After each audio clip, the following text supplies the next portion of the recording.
Hi friends, ಇವತ್ತು ನಾವು ಹಲಸಿನಕಾಯಿ ಬಜ್ಜಿ ಹೇಗೆ ಮಾಡೋದು ಅಂತ ತೋರಿಸ್ಕೊಡ್ತಾ ಇದ್ದೀನಿ. ಮೊದಲಿಗೆ ಸಣ್ಣದು ಹಲಸಿನಕಾಯಿ ತೊಗೊಂಡು ಅದು ಸಿಪ್ಪೆ ಎಲ್ಲ ಕ್ಲೀನಾಗಿ ಲೇಯರಾಗಿ ಕಟ್ ಮಾಡ್ಕೊಬೇಕು. ಚಾಕುಗೆ ಒಂಚೂರು ಎಣ್ಣೆ ಹಚ್ಕೊಂಡಿರಬೇಕು. ಎಣ್ಣೆ ಹಚ್ಕೊಂಡ್ರೆ ನೋಡಿ ಹೀಗೆ ಕ್ಲೀನಾಗಿ ರಿಮೂವ್ ಆಗುತ್ತೆ ಸಿಪ್ಪೆ ಎಲ್ಲ. ಹಾಗೆ ಎಲ್ಲ ಹಲಸಿನಕಾಯಿ ಹೆಚ್ಚಿ ಕ್ಯೂಬ್ಸಾಗಿ ಕಟ್ ಮಾಡಿ ಇಟ್ಕೊಬೇಕು. ನೋಡಿ ಕಟ್ ಮಾಡಿ ಇಟ್ಟಿರೋದು ಕ್ಯೂಬ್ಸ್ ಎಲ್ಲ ಸಿಪ್ಪೆ ತೆಗ್ದು ಇಟ್ಟಿರೋದು, ಅದನ್ನೆಲ್ಲ ಕ್ಯೂಬ್ಸಾಗಿ ಕಟ್ ಮಾಡಿ ಇಟ್ಕೊಬೇಕು. ಒಂದು ಮಿಕ್ಸಿ ಜಾರಿಗೆ ರುಬ್ಬಕ್ಕೆ 1-2 ಬೆಳ್ಳುಳ್ಳಿ, ಶುಂಠಿ, 2 ಚಕ್ಕೆ, 4 ಲವಂಗ, ಒಂದು 10-15 ಕರಿಮೆಣಸು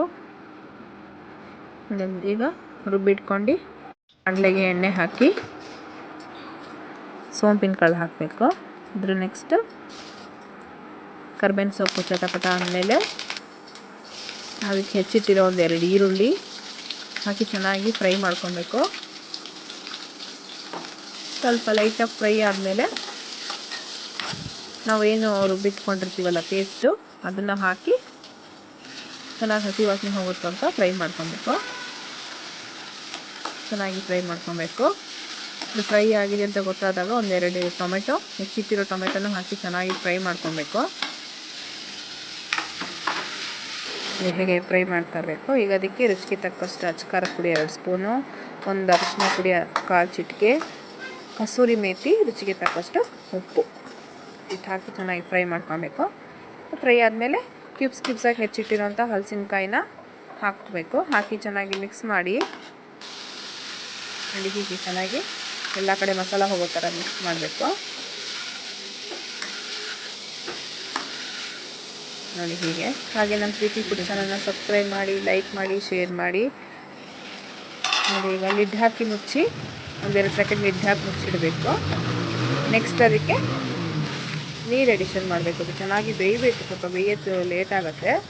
ಅದಕ್ಕೆ ಒಂದು ದೊಡ್ಡದಲ್ಲಿ ನೀರು ಹಾಕಿ ಚೆನ್ನಾಗಿ ಬೇಯಿಸಬೇಕು. ನೀರು ಹಾಕಿ ಮಿಕ್ಸ್ ಮಾಡಿ ನೋಡ್ಕೊಳ್ಳಿ. ಅದು ಹಲಸಿನಕಾಯಿ ಮುಳುಗೋ ತನಕ ನೀರು ಹಾಕಬೇಕು.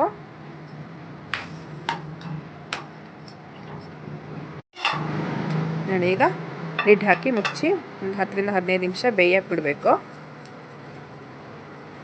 ನಮ್ಮ ಚಾನಲ್ ಇಷ್ಟ ಆದರೆ ಲೈಕ್ ಮಾಡಿ, ಎಲ್ಲರಿಗೂ ಶೇರ್ ಮಾಡಿ. ನೋಡಿ ಈಗ ಬೇಯ್ತಾ ಇದೆ. ಕಲಸಿ ಬಿಡಬೇಕು, ಇಲ್ಲಾಂದರೆ ಕೆಳಗಡೆ ತಳ ಹಿಡಿದು ಬಿಡುತ್ತೆ, ಸೀದೋಗಿದ ಸ್ಮೆಲ್ ಬರುತ್ತೆ. ಚೆನ್ನಾಗಿ ಹೀಗೆ ಮಿಕ್ಸ್ ಮಾಡಿ ಬಿಡಬೇಕು. ಮತ್ತು ಲಿಡ್ಡನ್ನು ಕ್ಲೋಸ್ ಮಾಡಿಬಿಡಬೇಕು. ನೋಡಿ ಈಗ ನೀರೆಲ್ಲ ಬತ್ತೋಗಿ ಹಾಗೆ ಕಾಯಿ ಕೂಡ ಬೆಂದಿದೆ. ಅದನ್ನು ನೋಡಿದ್ರೆ ಗೊತ್ತಾಗುತ್ತೆ, ಕಲರ್ ಚೇಂಜ್ ಆಗಿದೆ, ಕಾಯಿ ಬೆಂದಿದೆ. ಈಗ ರುಚಿಕರವಾದ ಹಲಸಿನಕಾಯಿ ಬಾಜಿ ರೆಡಿಯಾಗಿದೆ. ಲಾಸ್ಟಿಗೆ ಕೊರಿಯಂಡರ್ ಲೀವ್ಸನ್ನು ಗಾರ್ನಿಷಿಂಗಿಗೆ ಯೂಸ್ ಮಾಡ್ಕೊಳ್ಳಿ. ಮಾಡಿ ಸ್ವಲ್ಪ ಮಿಕ್ಸ್ ಮಾಡಿಬಿಟ್ಟು ನೋಡಿ ಹೀಗೆ ಮಿಕ್ಸ್ ಮಾಡಿ ಇದನ್ನು ಒಂದು ಪ್ಲೇಟಿಗೆ ಸರ್ವ್ ಮಾಡಿ. ಮತ್ತೆ ಬೇಕಾದರೆ ಗಾರ್ನಿಷಿಂಗಿಗೆ ಕೊತ್ತಂಬರಿನ ಗಾರ್ನಿಷ್ ಮಾಡಿದ್ರೆ ಒಂದು ಪ್ಲೇಟಿಗೆ ಸರ್ವ್ ಮಾಡಿದೆ. ಹಾಗೆ ಕೊತ್ತಂಬರಿ ಗಾರ್ನಿಷಿಂಗಿಗೆ ಹಾಕಿದ್ರೆ ರುಚಿಕರವಾದ ಹಲಸಿನಕಾಯಿ ಬಾಜಿ ರೆಡಿ. Thank you.